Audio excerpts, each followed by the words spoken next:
Hola, muy buenas noches. Hoy estamos con el gran maestro Ariel Sorín, que es bicampeón argentino de los años 2000 y 2004. También ha sido campeón mundial por equipos en el sub-26 mundial de 1993, que se jugó en Brasil. Y a su vez es también organizador de torneos, porque viene organizando desde hace ya varios años el torneo con la empresa que él dirige, que se llama Gráfica Yael, un torneo, un ITT en el Círculo Torre Blanca todos los años, que de alguna manera devolvió al ajedrez argentino lo que él recibió en su momento, porque él obtuvo su título de gran maestro y su título de maestro internacional, todos sus títulos íntegramente en el país, y bueno, una manera de devolverlo es organizar él, ahora que puede hacerlo, un torneo para que otros logren también títulos sin moverse del país. Es también docente, es entrenador, es escritor y a su vez es vicepresidente del Círculo de Ajedrez Torre Blanca, es decir, es una persona que ve el ajedrez desde varios puntos de vista y la persona ideal para el tema de la charla de hoy, que sería la evolución del ajedrez a través de los años. ¿Qué tal, Ariel? ¿Cómo estás? Muy buenas noches. Muy bien, muy buenas noches. Te agradezco todo el pro y la introducción. Mientras yo lo escuchaba, no podía dejar de pensar, uff, parece demasiado, así dicho, todo el listado. Pero bueno, en realidad se resume a uno solo. Un gran amor por el ajedrez, 50 años de estar jugando y alguna que otra participación afortunada. Sí, sí, sí, no. Varias participaciones afortunadas, varias. Ariel, se me ocurría como una manera de abarcar el tema, que es el tema, cómo evolucionó el ajedrez.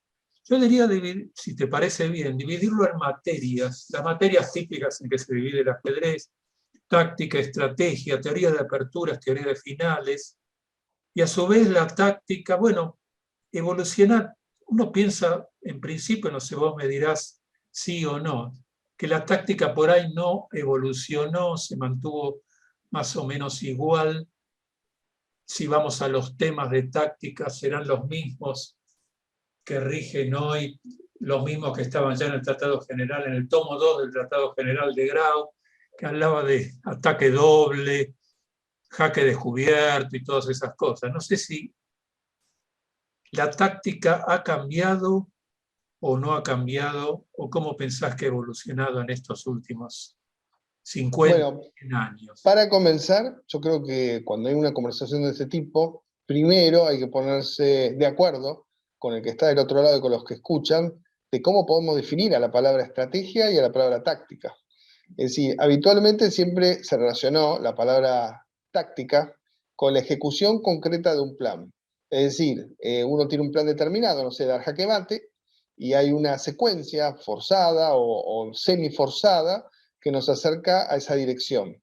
Entonces, la idea de cómo vamos a llegar a esa dirección es lo que se llama normalmente estrategia, que es una especie de visión a mediano plazo o a largo plazo. Y la táctica debería ser la ejecución concreta.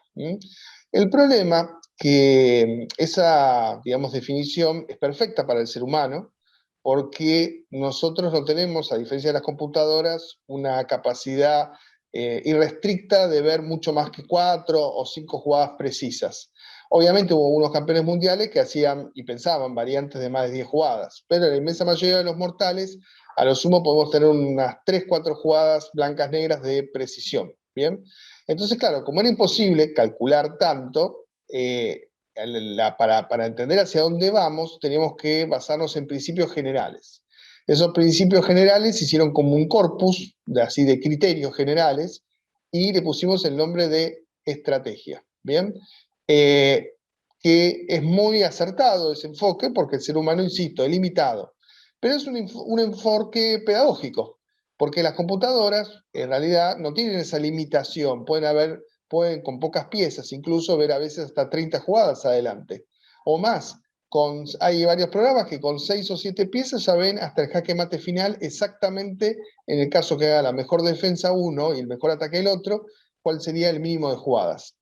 Obviamente, si esa situación la ampliáramos con alguna computadora que pudiera analizar miles de cuatrillones de jugadas por segundo, veríamos que muchas veces cuando faltan, no sé, hay muchas piezas en el tablero, se podría hablar de un camino obligado, un camino forzado.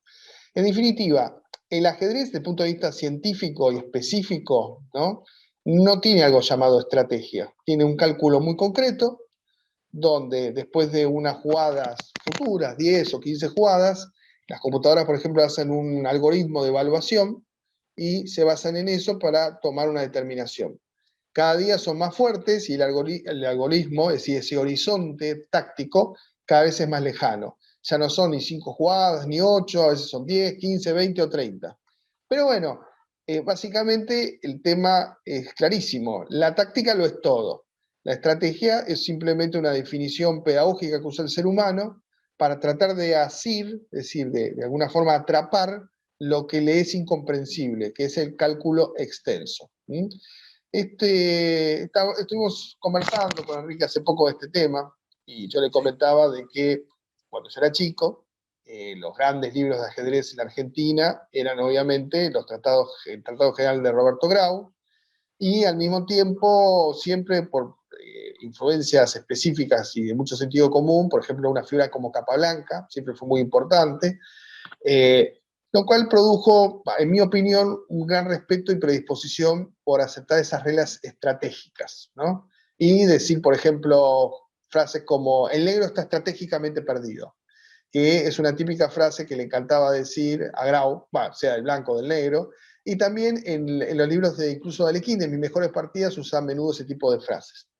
La realidad es que las computadoras han demostrado que nada es tan sencillo, que si el desnivel no es suficiente, tácticamente, mediante jugadas concretas, se puede sostener posiciones que antes se pensaban que eran insostenibles. Es decir, que cuando el ser humano tiene aparentemente una ventaja decisiva estratégica, ahora le cuesta un montón consumarla. La realidad de que la estrategia tradicionalmente fue muy sobrevalorada, en mi opinión. Es decir, no sobrevalorada porque al ser humano le necesita tener planes estratégicos, pero si uno lo piensa bien, a veces es como el camino de la comodidad, hablar de criterios generales y no analizar las variantes tácticas concretas. En el libro que estoy escribiendo, el segundo de ajedrez, hablo bastante de eso, comento algo llamado Escuela Argentina, que empieza con Grau, tiene una continuidad con Julio Bolbochán, Oscar Pano, también Sanguinetti, que todos eran grandes jugadores estratégicos, muy enamorados de las ideas generales y bastante desconfiados de la táctica. La verdad que el aporte de todos ellos, empezando por Grau, por supuesto, ha sido magnífico. Los jugadores argentinos siempre se destacaron, hay un largo listado, de ser grandes jugadores de planes estratégicos, de planes en general. Pero el problema es que cuando a veces jugábamos contra los rusos o contra la Unión Soviética de la época o varios de otros países que tenían otra perspectiva, nos encontramos a menudo con grandes complicaciones prácticas, porque ellos eran muy buenos calculistas, porque nunca sobrevaloraron tanto la estrategia y tenían en su, digamos, aval cultural una enorme cantidad de ejercicios tácticos y desarrollos específicos que hacían que su superioridad en el terreno de las combinaciones fueran bastante grandes. Probablemente, por ejemplo, un jugador como Sanguinetti tenía un nivel de comprensión absolutamente fantástico. Pero, por ejemplo, si hubiera sido un calculista a la altura de varios grandes maestros soviéticos, sin lugar a duda, en su mejor momento hubiera estado entre los 5 o 6 mejores jugadores del mundo. Lamentablemente, él mismo fue prisionero de esa tendencia argentina a, digamos, hablar en términos generales y no ser específicamente serios y hablar de la táctica concreta, de los árboles de variantes, como hablaba con Top, y de ser capaces de calcular posiciones muy complejas. Por lo tanto, los jugadores argentinos en líneas generales las evitaban tradicionalmente. No les gustaban. Inclusive criticaban mucho a los que buscaban la complicación por la complicación en sí misma, ¿no? Eso le pasó a jugadores muy buenos, como Bronstein, Schoeber, que fueron muy criticados por eso. E incluso otros más. Yo recuerdo como si fuera ahora, en las revistas, cómo se los atacaba a los supuestos jugadores de café. La realidad es esa. La verdad es una verdad intermedia. Las ideas estratégicas sirven, pero la táctica es súper importante. Las computadoras han terminado en forma demoledora de demostrarlo, y yo espero que las nuevas generaciones que lo están haciendo hagan todas esas baterías de miles y miles de ejercicios tácticos y ya no tengan problema en entrar en el terreno de las complicaciones. Jugadores como Mareco y Pichot son un gran ejemplo de eso. Son buenos calculistas y no tienen ningún inconveniente en entrar en posiciones llenas de incertidumbre y de puro cálculo. Así que podríamos decir que el centro de gravedad se dirigió más al lado de la táctica en el ajedrez moderno, de alguna manera. Por lo menos no se está sobrevalorando la estrategia. Le está dando su lugar a la táctica. Sí, le da un lugar que siempre en realidad mereció, pero lamentablemente acá para mí una mala lectura de algunos campeones mundiales y se tendió a subestimar a la táctica, ¿no? De cualquier forma, la tendencia general también es la hiperespecialización. ¿Qué significa eso? Por ejemplo, te voy a dar un ejemplo muy interesante. Cuando yo tenía, ponerle 20 años por ahí, vino a dar un seminario, un gran maestro de la Unión Soviética en esa época, Panchenko, que era, Palandit, que era a su vez el entrenador de Ivanchuk, que en esa época era uno de los 3 mejores del mundo. Es decir, era uno de los responsables de la fortaleza de Ivanchuk, que era impresionante. Bueno, Palandín me dio clases a mí y otros 10 maestros. Estaba, por ejemplo, Yardel, Smetan, Maía, Alejandro Hoffman, todo un grupo para la época relativamente de élite. Lo fabuloso es, estuvo una semana. ¿Sabes en qué gastó toda la semana? Toda la semana. Uno diría, bueno, nos va a hablar de, no sé, de un montón de temas. No, lo hizo solo, estamos hablando de todos los días una clase de 2 a 3 horas, solo en hablar de una apertura, es decir, una variante en realidad, una disposición de piezas de la India de Rey, que tienen ramificaciones en la India de Dama. Nos mostró primero las ideas generales, después nos empezó a mostrar diferentes ejemplos de primer nivel, después nos empezó a mostrar las variantes tácticas propias de la línea, después nos empezó a mostrar la forma en que era mal manejada la línea por cualquiera de los 2 rivales, es decir, tanto blancas o negras. Después nos mostró ejemplos de la misma posición pero con los colores invertidos, cómo había increíbles semejanzas, para allá de los colores invertidos. Y después nos empezó a mostrar los prefinales que se derivaban en general de esas líneas y finalmente los finales hasta que incluso con pocas piezas. Yo me quedé pensando y dije, wow, esto es ajedrez. Es decir, a través de una apertura, la excusa de una apertura, nos estaba dando una verdadera clase magistral de disposición de piezas, no solo en la apertura, sino en el medio juego e incluso en el final.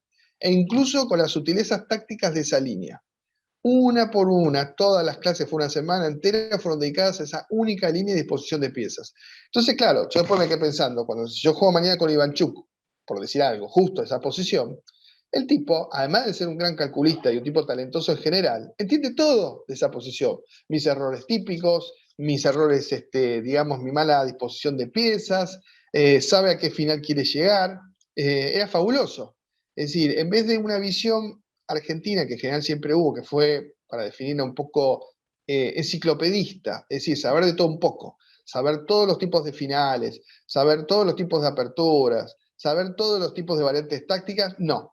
Ahí lo que hacían era desarrollar profundamente una línea y en esa línea sí hacer el estudio del prefinal, del medio juego, qué sé yo.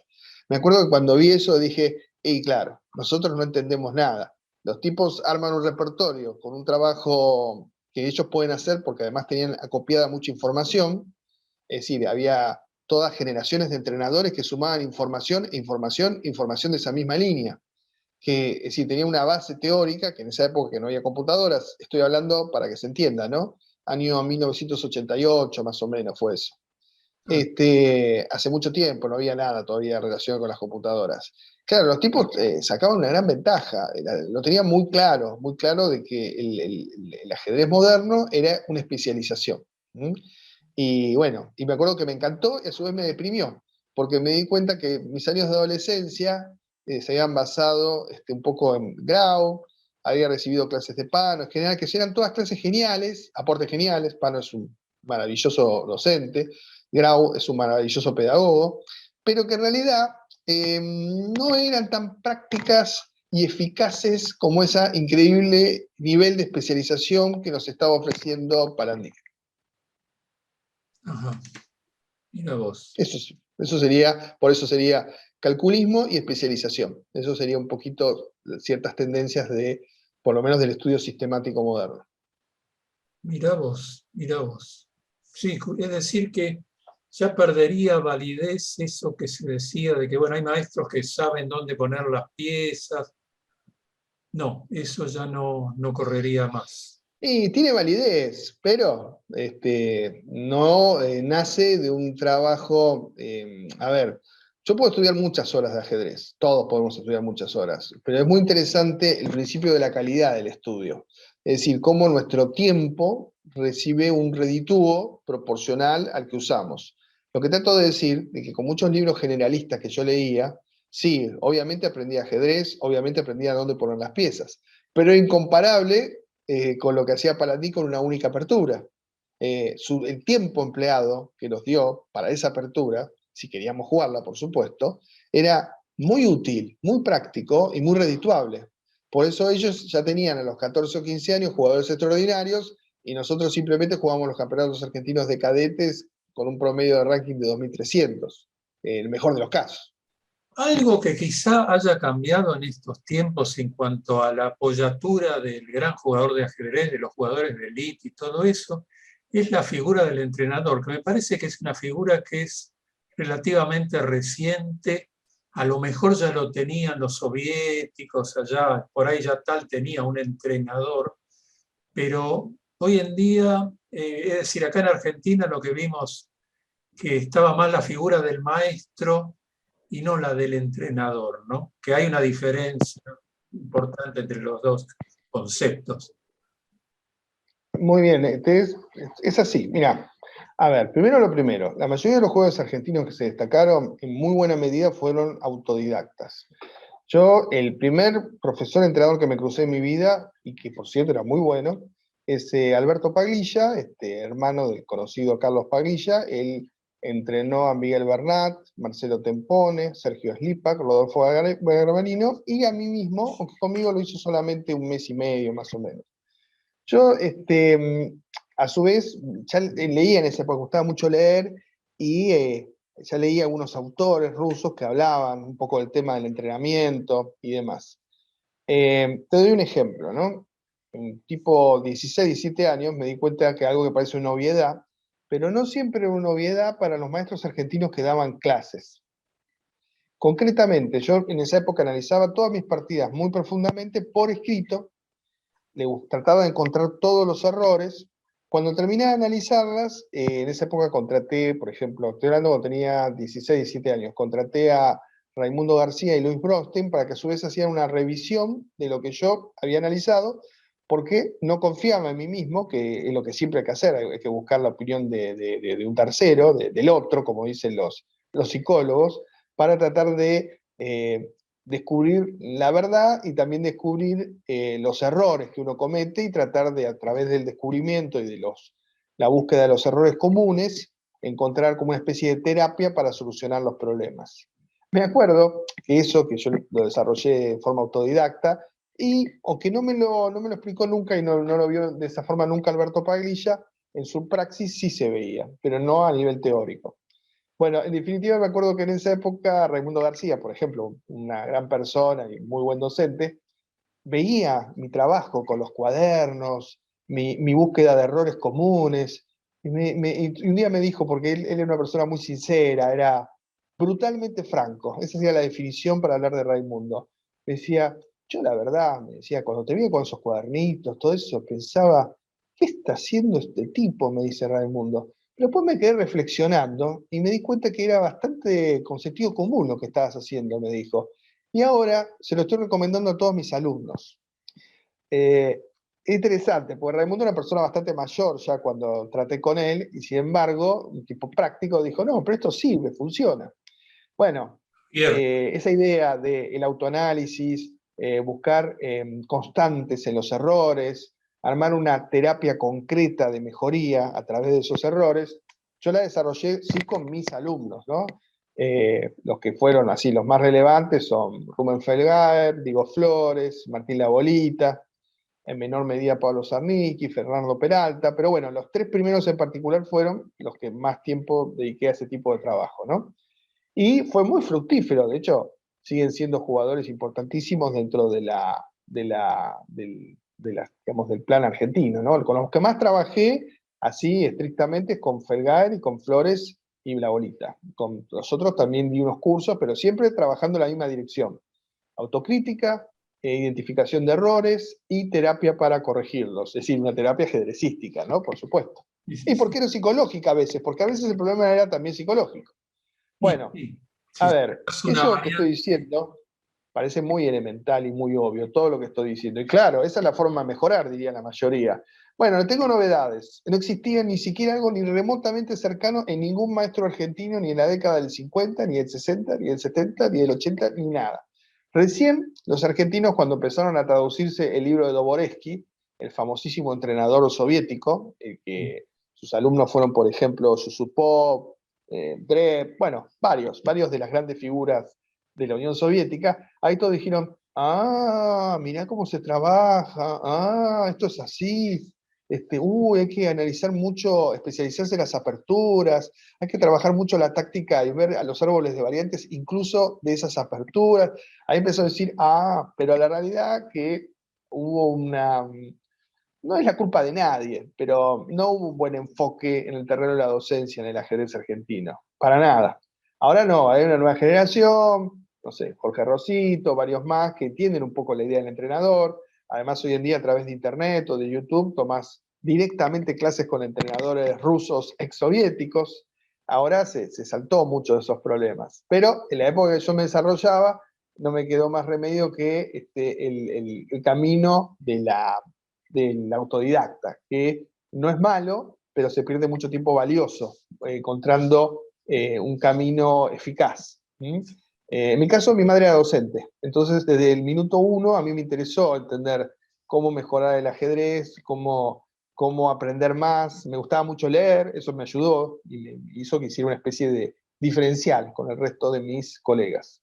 Pero bueno, ahora estamos en siglo XXI, aldea global, los sistemas y los entrenamientos ¿cómo se llama?, para los ajedrecistas han cambiado mucho. No sé si conoces a Faustino Oro, Enrique, ¿lo conoces?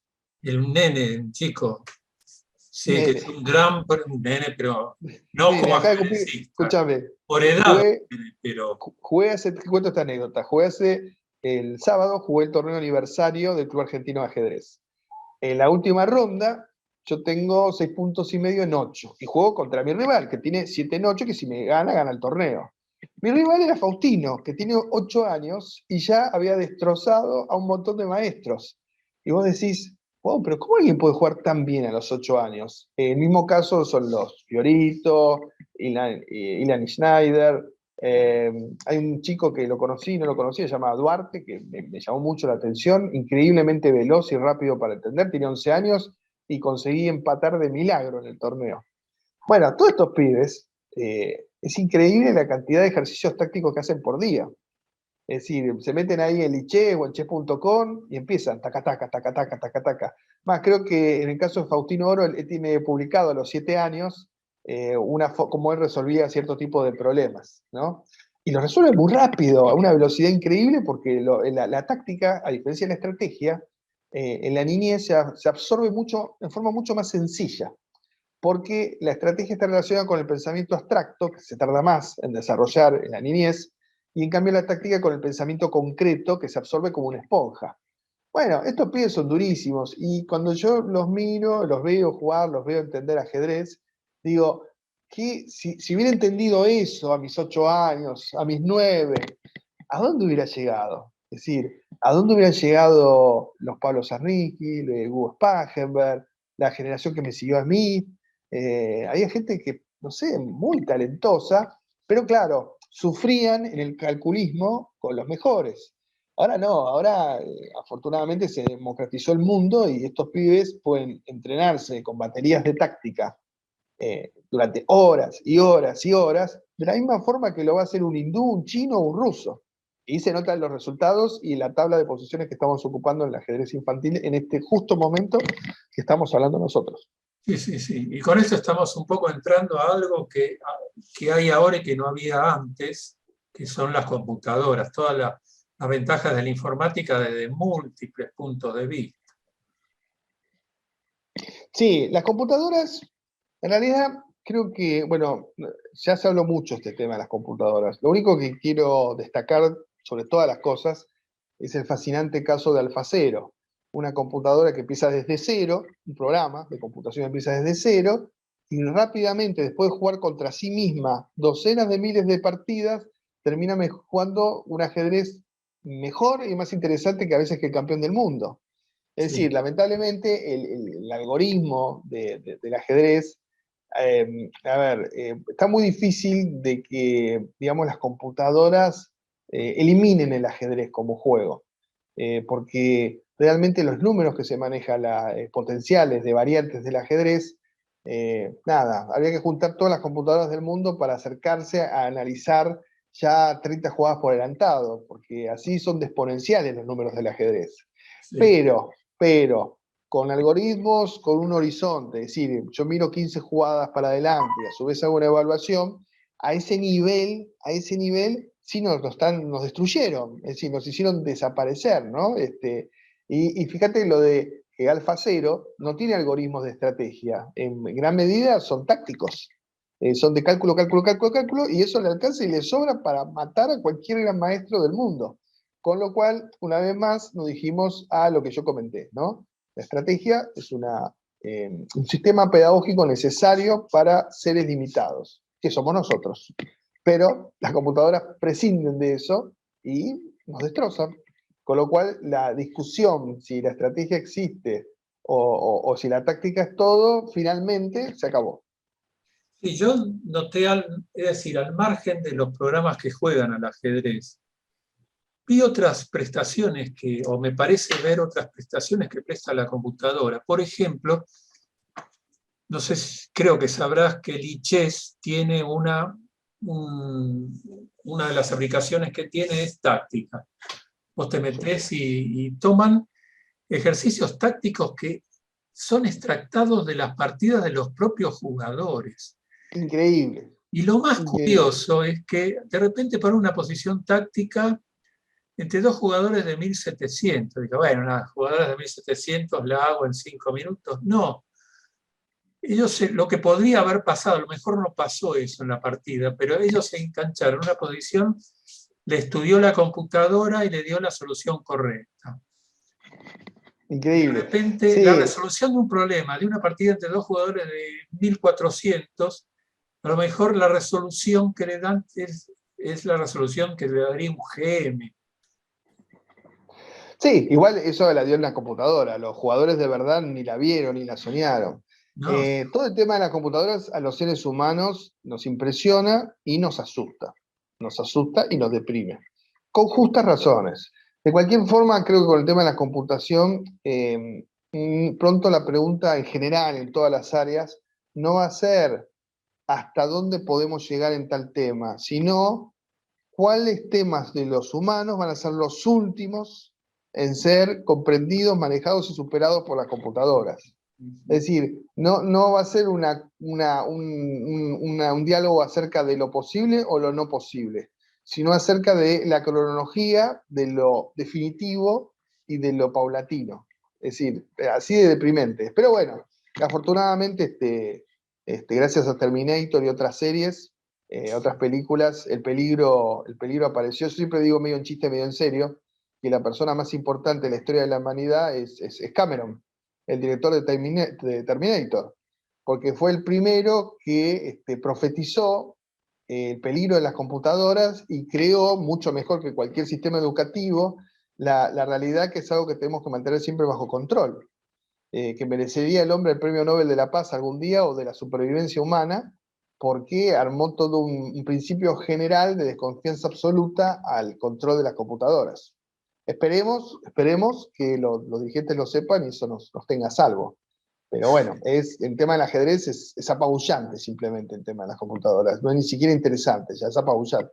Sí, no, yo vi algo interesante, leí por ahí, que no sé si era cierto, es exagerado, pero había un grupo de científicos estudiando dos computadoras, un montón de computadoras para desarrollar inteligencia artificial. De repente vieron que dos computadoras estaban hablando entre ellas algo que nadie sabía de qué estaban hablando. Las desenchufaron a las... Obvio, Me hicieron asustaron. bien.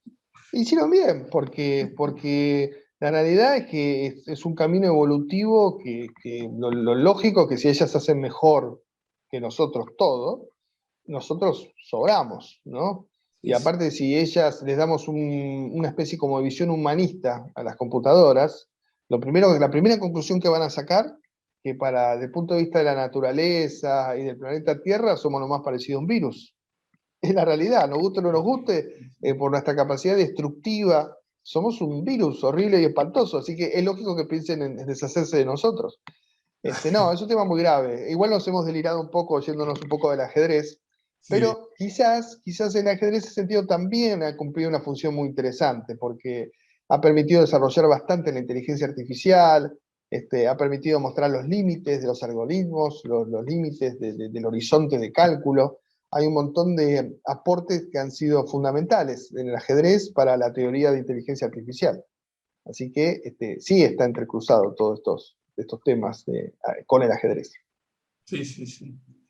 Y bueno, después la concepción del ajedrez ha cambiado bastante. El otro día, bueno, una clase que daba de las que da Pano por internet, dijo, no, hay una partida entre dos pibes de los nuevos, de la nueva elite, no me acuerdo, el hindú, uno de ellos hindú, Firouzja, algún otro.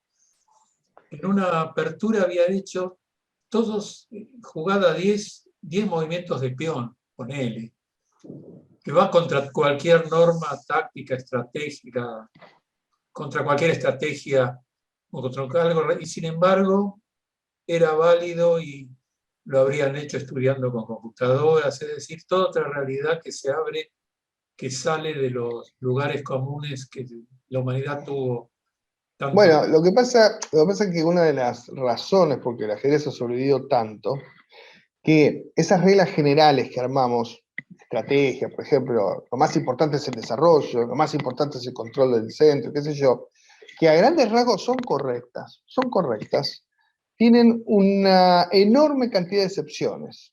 Es decir, lo brillante del ajedrez es eso. Las excepciones del sentido común humano pedagógico de acercamiento al ajedrez son muy numerosas en el juego, muy numerosas.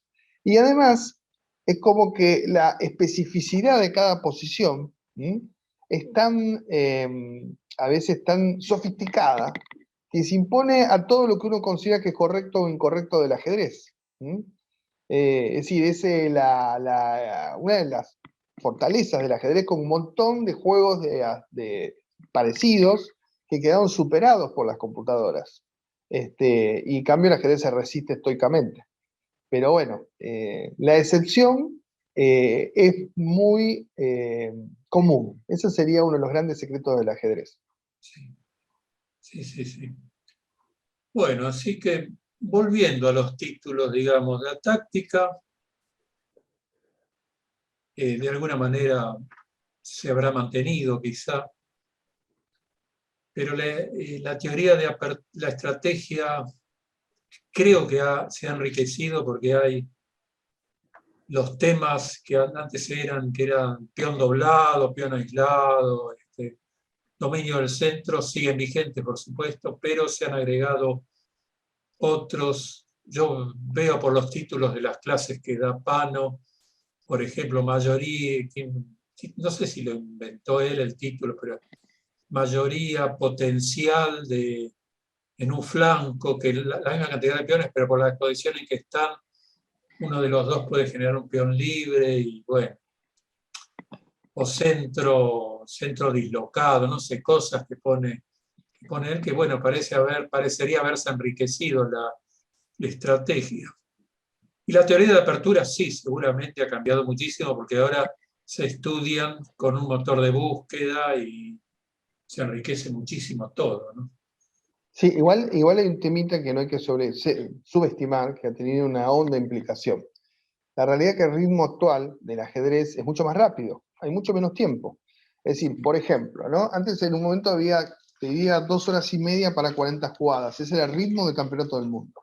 Supongamos que Kasparov, en una posición compleja de la apertura, quería encontrar el plan correcto y utilizaba 40 minutos. Podía hacerlos, encontrar un plan profundo y darle un vuelco a la partida. Bueno, hoy en día, con los tiempos que se usan en el ajedrez y con el acortamiento del tiempo, uno de los grandes perdedores fue ese, los grandes y complejos planes estratégicos, porque el tiempo no te da para utilizar media hora en un hallazgo intelectual, porque quedás tan desnivelado con el reloj al haberse acortado los tiempos que nadie en su sano juicio va a invertir esa cantidad de tiempo. Entonces, en realidad, ha triunfado mucho una especie de practicismo táctico, donde vos tratás que tus piezas estén siempre coordinadas, donde estás siempre mirando las debilidades más bien tácticas, donde estás haciendo un permanente y profundo análisis de cálculo específico, y solo cuando eso más o menos lo tenés controlado, armás el plan estratégico. Nada, todo se aceleró por este tema, y creo que uno de los grandes perdedores ha sido ese, ¿no? El plan profundo con un tiempo mucho más importante que el que hay ahora. Vos, de manera personal, ¿cómo ves ese cambio? ¿Bueno o ¿Cómo, malo? cómo? En lo personal horrible, porque yo nunca fui un calculista, siempre jugué un jugador estratégico, agresivo, pero nunca fui un buen calculista. Entonces, en realidad, el achicamiento de estos tiempos me está perjudicando mucho a mí y está beneficiando mucho a Faustino Oro con 8 años, que se la pasa todos los días haciendo 3 horas de táctica. Es la Claro. verdad. Sí, sí, es así. Sí, yo extraño esa época en que podía, bueno, yo jugué ajedrez por correspondencia también, por correspondencia en serio, porque había que ir al correo y todo, ¿no? Y Sí, sí, me realmente acuerdo. extraño ese disponer de horas para poder analizar una posición, ¿no? Que el ajedrez por correspondencia ya no existe, lo mató la misma computadora, ¿no? Ahí sí, la computadora, eso y las partidas suspendidas quedaron totalmente fuera de combate. Una pena porque era un terreno muy interesante de investigación y de grandes ideas y demás, ¿no? La verdad que eso ha provocado para mí una especie de empobrecimiento del ajedrez. Pero bueno, así es la vida. Por otro lado, hay novedades. Antes, cuando uno jugaba una partida, nada, se quedaba con las dudas existenciales. ¿Jugué bien? ¿Jugué mal? ¿Hice la mejor combinación de mi vida? Ahora no, ponés la partida en la computadora, y la computadora en el 90% te dice lo mismo. Sos una bestia absoluta, de pedo ganaste esta partida, y solo de pura casualidad el tipo no vio cómo te ganaba. Sí, ahora cambió el folclore del ajedrez. Antes te quedabas analizando con tu rival y ahora te quedas analizando con tu rival, pero cada cual con su teléfono, que ahora ya lo abre porque ya lo puede prender o lo puede. Y analizando todas las variantes para ver si jugaron bien o mal. Sí, yo no hago eso, ¿eh? No hago eso, pero siempre el mismo chiste es, bueno, paviemos un poco porque después vemos el módulo a ver qué realmente dice. Sí, sí, sí. No, no, muy bien. Bueno, Ariel, no sé qué querés agregar algo más. No, creo que ha sido un interesante diálogo. Creo que hablé un poquito de más. Yo me entusiasmo, me No, apasiono un para poco. nada, Aunque pero parezca, aunque parezca te mentira, estas escuchar. cosas me apasiona. Este tema de la pedagogía de ajedrez, el acercamiento, el crecimiento. Lo único que te puedo decir como reflexión, que me causó un poco de gracia, porque en el torneo de juego del club argentino estaban los hermanos Fiorito, este chico Duarte que me regaló las tablas estando ganado, estaba, ¿cómo se llama? Faustino, y había un chico más que creo que tiene 14 años y que es campeón argentino juvenil. Y claro, y estaban los adultos, ahí era en total un torneo, ponerle 50 jugadores. Y yo me daba cuenta que en realidad el verdadero terror de los adultos, que le tocara a cualquiera de estos pibes, como una especie de bolilla negra, ¿no? Sí, totalmente. En definitiva, el tema está en las computadoras, el tema de la pandemia que hizo que todos desarrollaran mucho la parte táctica más que nunca, ha provocado como una especie de corte así generacional como nunca, donde estos pibes apenas crezcan un poco, estos y algunos parecidos, van a destrozar a la mayoría de los adultos. Sí. Lo vi, me pareció como algo curioso. A mí me encanta el ajedrez, no me dio miedo. De hecho, jugué con algunos de estos chicos, me fue bien esta vez. Sí, Pero no dejo de ver un mundo nuevo medio atípico. sí, sí, sí. En un universo que parecía que era inamovible, ¿no? Pero no es nada inamovible. No es No, nada. no es nada inamovible, no es nada inamovible. Pero bueno, ahí el ajedrez sigue teniendo su magia, siguen cantando, sigue habiendo ideas, se han acelerado los tiempos, pero uno también se aceleró, así que sigue encontrando grandes recursos en cada partida, qué sé yo. Es un enigma hacia dónde va a ir la teoría de las aperturas, eso sí, porque con las computadoras que revisan permanentemente todas las partidas, el resultado es que ellas están haciendo los aportes de las novedades teóricas, no el ser humano. O sea, no hay un trabajo de laboratorio de 3 tipos buscando una gran novedad teórica, no. Ahora son los programas y que encuentran las jugadas y que además son siempre inusuales, porque rompen un poquito el sentido común, porque si no las hubiera encontrado un humano, justamente. Y eso está creando también situaciones nuevas, partidas nuevas. Nada, es todo un mundo muy interesante. Sí, sí. Bueno, Ariel, te agradezco mucho en nombre de nuestro blog y bueno, ha sido todo muy enriquecedor. Te agradezco muchísimo. Al contrario, Enrique, cuando quieras nos vamos a reunir, incluso ponemos a alguien que piense totalmente diferente de lo que yo digo y nos peleamos un poco de paso. Claro, en la pelea a veces se salen cosas buenas. Bueno, muchísimas Totalmente. gracias, Ariel. Muy Abrazo grande a vos y a todos los que escuchan.